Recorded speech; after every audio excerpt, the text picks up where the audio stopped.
అయ్యయ్యో! మీకిది తెలుసా? మనం ఎంతో ఇష్టంగా తినే పులిహోర వెనక ఒక బ్యాక్‌గ్రౌండ్ స్టోరీ ఉందని. అదే లెమన్ రైస్.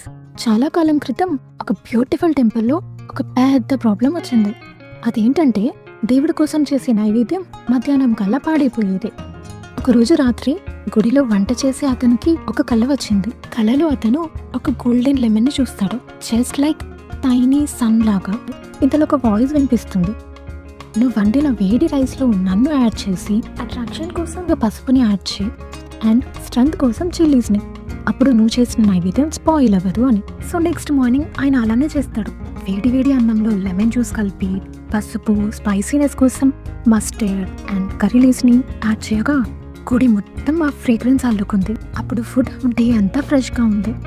అలా లెమన్ రైస్ వచ్చింది. ఇది జస్ట్ ఫుడ్ కాదు, it's a symbol of balance, purity and Joy. అలా టెంపుల్ కిచెన్ నుంచి మన హార్ట్స్ వరకు వచ్చింది పులిహోర. ఒకటి గుర్తుపెట్టుకోండి, మన లైఫ్లో ఎన్నో పుల్లటి మూమెంట్స్ రావచ్చు, but one day something delicious moment డెఫినెట్గా వస్తుంది.